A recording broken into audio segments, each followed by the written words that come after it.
Gadis ini diberi obat oleh rekannya. Dia berlari di lobi hotel. Dia samar-samar mencari jalan keluar. Tiba-tiba dia pergi ke tempat yang salah. Gadis itu langsung menukik ke pangkuannya. Tapi saat ini listrik tiba-tiba padam. Dua orang bahkan tidak bisa melihat wajah lawan dengan jelas. Tapi bersama-sama menghabiskan malam yang panas. Besoknya gadis itu sulit menerima fakta ini. Jadi dia pergi ke luar negeri sendirian. Direktur bar di pedesaan mencarinya tapi tidak ada hasil. Dalam sekejap 5 tahun berlalu. Ketika kembali ke rumah dia membawa anak berusia 4 tahun. Anaknya terus meminta untuk bertemu ayahnya. Tapi hari itu listrik di hotel padam. Dia juga tidak melihat wajah lawan dengan jelas. Saat anak itu menyalakan TV, seorang pria yang mirip dengannya muncul di TV. Sebuah perasaan akrab segera masuk. Anak itu tanpa sadar memanggil ayah. Mendengarnya memanggil ayah, gadis itu segera curiga dan melihat pria di TV.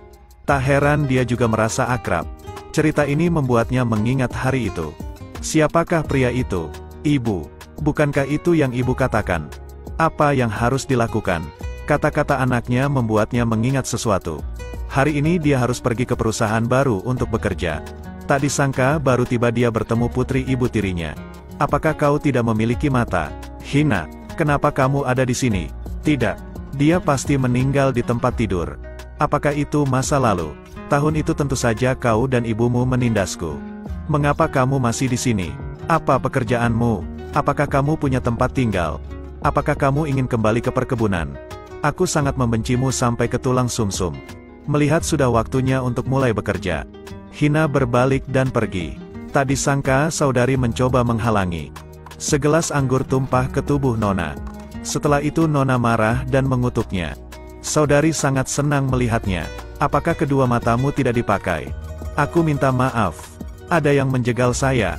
Saya sangat minta maaf. Kemana kau melihat? Apakah kau tidak melihat di sini banyak orang kaya?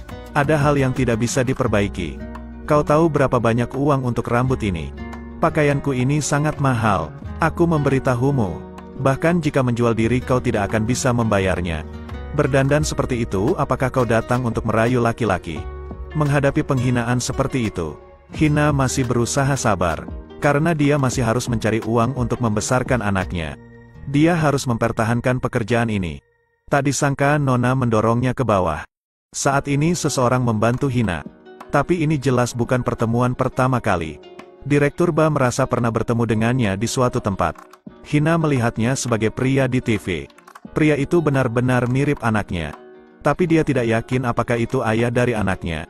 Jadi dia memutuskan untuk berbohong. Direktur bar mendengarnya segera kehilangan minat. Dia berbalik untuk pergi. Tapi Nona berpikir Hina sengaja merayu direktur bar. Jadi dia langsung meminta pemecatan Hina. Anda dipecat. Cepat keluar dari sini. Manajer Lee. Saya tidak bisa kehilangan pekerjaan ini. Kamu membuat masalah dengan Nona. Manajer Lee, dengarkan penjelasanku. Jangan jelaskan apapun lagi. Aku akan memberitahumu sesuatu. Direktur bar tidak akan terpesona olehmu. Jika kamu ingin merayu laki-laki, kamu hanya akan mendapatkan pria sepertiku. Nanti makan dengan baik, berpakaian dengan baik. Setiap bulan aku akan memberimu 30.000 yuan. Aku membutuhkanmu untuk membuatku bahagia. Lalu beri aku seorang anak. Aku akan menceraikan istriku, lalu menikahimu. Bagaimana? Jika Anda ingin punya anak, maka dapatkan wanita yang menyukaimu. Saya tidak butuh uang. Begitu saja Hina dipecat. Tapi untungnya gelarnya luar biasa. Jadi dia mendapat pekerjaan di kantor hukum. Dia juga menerima kasus. Hina dikirim untuk menjadi pengacara direktur bar. Dia baru saja melihatnya dan berpikir bahwa Hina adalah kecoa yang dikirim oleh perusahaan saingan. Kau pertama kali muncul di pameran. Lalu muncul lagi di perusahaanku dengan identitas lain. Siapa yang mengaturmu untuk mendekatiku? Saya pikir Anda hanya salah paham. Saya hanya melakukan pekerjaan. Tapi direktur bar segera meminta kantor hukum untuk mengubah orang. Jadi Hina kehilangan pekerjaannya lagi. Dia hanya harus pergi wawancara sebagai pelayan. Tapi tak berharap bahkan saat bekerja sebagai pelayan. Dia juga ditempatkan di rumah direktur bar. Keduanya bertemu lagi. Apakah ini kebetulan atau disengaja? Jelaskan. Mengapa kamu ada di sini? 2 hari melakukan 3 pekerjaan. Apakah Anda kekurangan uang? Sekarang sangat buruk. Hina akan dipecat lagi jika tidak bisa menjawab. Anda mengatakan mengapa saya di sini? Saya adalah pelayan yang baru direkrut. Kemarin aku benar-benar tidak sengaja bertemu denganmu. Nona tidak memaafkanku, membuatku kehilangan pekerjaan di pameran. Uang juga habis. Anda bertanya kenapa aku ada di sini. Saya datang untuk bekerja. Apakah Anda senang? Sekarang Anda memecatku. Aku pergi. Selamat tinggal. Tunggu. Ini seperti yang direncanakan Hina. Trik ini benar-benar bagus. Untuk terus hidup tidak bisa tidak bertindak. Kamu bilang dipecat di pameran. Saya akan mengirim seseorang untuk memeriksa. Kemarin kamu pergi ke perusahaanku sebagai pengacara pribadiku. Saya akan menyetujuimu. Bekerjalah. Kamu bisa terus melakukannya. Trik ini sangat sukses. Direktur Ba berniat untuk menyelidiki identitasnya. Ternyata dia juga mencurigainya. Apakah Hina adalah gadis 5 tahun lalu?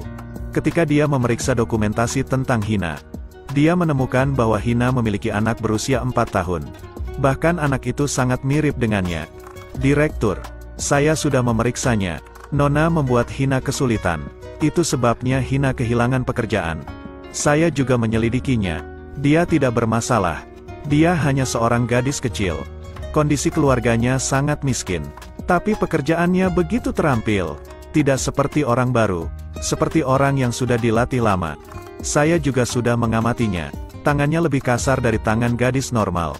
Tentu ini bukan kebohongan. Tidak ada yang salah. Saya izin keluar. Apakah Anda makan buah? Saya pergi ke perusahaan dan menunggunya sepanjang hari. Sekarang saya sudah menunggu di rumah selama 2 jam. Kapan dia akan kembali? Saya juga tidak mengetahuinya. Mungkin Anda bisa pulang dulu. Gadis baru, kamu sudah menyiram bunga di kebun belum? Bunga-bunga itu terlihat sekarat. Apakah kamu tidak mendengarkan nyonya rumah? Baik, aku segera pergi dari sini. Apakah Anda sudah cukup bermain? Saya minta maaf. Mengapa Anda tidak datang ke perusahaanku untuk bekerja? Saya hanya tidak bebas. Saya tidak ingin hidup di bawah pandanganmu. Apa yang Anda lakukan pada tuan muda? Saya tidak bermaksud. Dia tiba-tiba muncul dan mengejutkanku. Apakah saya salah? Bukan seperti itu. Lain kali saya pasti akan lebih memperhatikan. Dia melihat Direktur Ba sudah kembali. Kenapa kamu basah seperti ini? Jika tidak berganti pakaian kamu akan masuk angin. Saya tidak selemah itu. Kenapa kamu ada di sini? Kepala pelayan. Siapkan semangkuk sup jahe untuk Direktur Ba. Tidak perlu. Saya bertanya kenapa kamu ada di sini. Bibi menyuruhku datang untuk mengurusmu. Tentu saja aku harus menjagamu. Ibu, apakah orang ini dikirim oleh Anda? Itu benar. Dia akan tinggal di rumah selama beberapa hari. Ibu tidak ada di rumah. Kamu sendirian di rumah. Ibu hanya ingin ada yang menjagamu. Itu tidak perlu. Suruh dia pergi. Ibu, saya sudah punya istri. Apakah maksudmu adalah gadis 5 tahun lalu? Lalu saya ingin menemuinya. Biarkan saya bertemu dengannya. Saya masih tidak tahu seperti apa wajahnya. Saya pikir Anda hanya berbohong lagi kan? Berhenti membohongi ibu. Ya, kepala pelayan. Tolong ambilkan ponsel untukku. Baik, berikan ponsel pada tuan muda. Ini ponsel Anda. Saya tidak menyuruhmu. Mengapa kamu yang memberikannya padaku? Saya hanya bekerja. Bukankah Anda harus segera pergi? Hina, saya memperingatkanmu. Jangan mengandalkan kecantikanmu untuk merayu Direktur Ba. Apa yang bisa saya lakukan? Kepala pelayan memintaku untuk memberinya ponsel. Aku juga tidak ingin pergi. Jangan berpura-pura lagi. Jangan berpikir aku tidak tahu. Apa niatmu? Menjauhlah dari Direktur Ba. Jika kamu masih ingin merayunya, jangan salahkan aku jika sesuatu terjadi padamu. Dulu ada seorang wanita yang merayu Direktur Ba. Dan akhirnya dia dibuang. Selain itu dia juga tidak pernah muncul lagi. Saya hanya melakukan pekerjaanku di sini. Saya tidak pernah menyukainya atau merayunya. Ini adalah peringatan. Jika aku melihatmu merayunya lagi, aku akan membuatmu keluar dari rumah ini. Tunggu dan lihat. Pelayan kecil sepertimu tidak layak menyinggungku. Apa yang akan dilakukan wanita psiko ini? Lalu apakah Direktur Ba dan Hina akan saling mengenali? Mari kita tunggu bersama. Terima kasih sudah menonton. Ikuti terus Sulaiman LS untuk mendapatkan video selanjutnya.